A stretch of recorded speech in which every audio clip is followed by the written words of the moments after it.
बिस्मिल्लाहिर्रहमानिर्रहीम। अस्सलाम वालेकुम बहनों भाइयों, दोस्तों और बुजुर्गों। आज की हम इस इस्लामी तालीमी और वाक़याती वीडियो में हम हजरत इब्राहीम अलैहिस्सलाम और नमरूद का वाक़या पेश कर रहे हैं। हम दोनों शख्सियात के दरमियान तअल्लुक़ को बयान कर रहे हैं और इनके तआमुल के पीछे असबाब और हिकमतों को बयान कर रहे हैं। इस वीडियो को अभी आखिर तक जरूर देखें और इस्लामी तारीख के बारे में अपनी समझ को गहरा करें। इस तरह के मजीद मुआवजे के लिए अपना तावन जाहिर करने के लिए इस वीडियो को पसंद जरूर करना और शेयर जरूर करना। तो दोस्तों, अल्लाह ताला ने सूरह बकरा आयत नंबर 258 में फरमाया, जिसका तर्जुमा है, ऐ हबीब, क्या तुमने इसको ना देखा था जिसने इब्राहिम से इसके रब के बारे में इस पर बिना पर झगड़ा किया कि अल्लाह ताला ने इसे बादशाही दी है। जब इब्राहिम ने फरमाया मेरा रब वो है जो जिंदगी देता है और मौत देता है, इसने कहा मैं भी जिंदगी देता हूं और मौत देता हूं। इब्राहिम ने फरमाया तो अल्लाह सूरज को मशरक से लाता है, बस तू इसे मगरब से ले आ। तो इस काफिर के होश उड़ गए और अल्लाह जालिमों को हिदायत नहीं देता।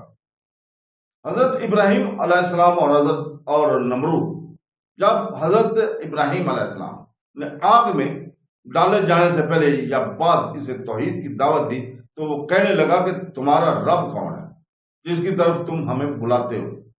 इस पर हजरत इब्राहिम अलैहिस्सलाम ने जवाब दिया कि मेरा रब अल्लाह ताला है, वो है जो जिंदगी देता है और मौत देता है, यानी इंसान में मौत और हयात पैदा करता है। खुदा को न पहचानने वाले के लिए यह बेहतरीन रहनुमाई थी और इसमें बताया गया था कि खुद तेरी जिंदगी इसके वजूद की गवाह है कि तू एक बेजान लुत्फा था जिसे इस करीम ने इंसानी सूरत दी और हयात फरमाई। निस मेरा खुदा वो है जो जिंदगी के बाद फिर जिंदा इंसान को मौत देता है। इसकी कुदरत की शहादत खुद तेरी अपनी मौत हयात में मौजूद है। लिहाजा इस खुदावंद कुद्दूस के वजूद से ही बेखबर रहना कमाल दर्जे की हम जहालत और हमाकत और इंतहाई बदनसीबी है। ये दलील ऐसी जबरदस्त थी कि इसका जवाब नमरूद से ना बन पड़ा और इस ख्याल से कि मजमा के सामने इसके लाजवाब और शर्मिंदा होना पड़ता है, इसलिए खौम खा की बैच शुरू कर दी। चुनाचे नमरूद ने दो शख्सों के दर बुलाया, इनमें से एक को कत्ल कर दिया और दूसरे को छोड़ दिया और कहने लगा कि मैं भी जिंदा करता और मौत देता हूं, यानी किसी को गिरफ्तार करके छोड़ देता और इसको जिंदा करना, ये इसकी नहायत अहमकाना बात थी। कहाँ कत्ल करना, कहाँ छोड़ना और कहाँ मौत और हयात पैदा करना।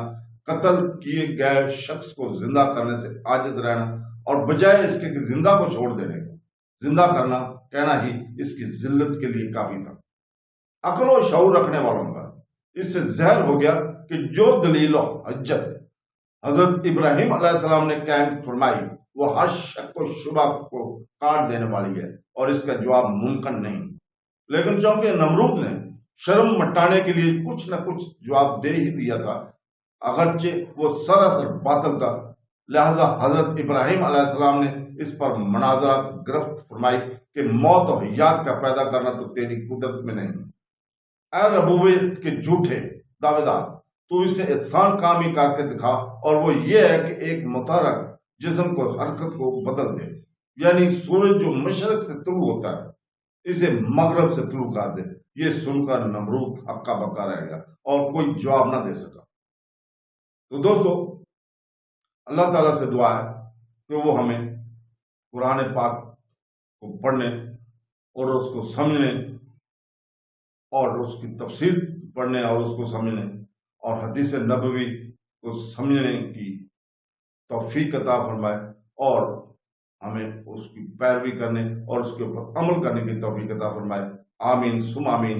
अल्लाह हाफ़िज़।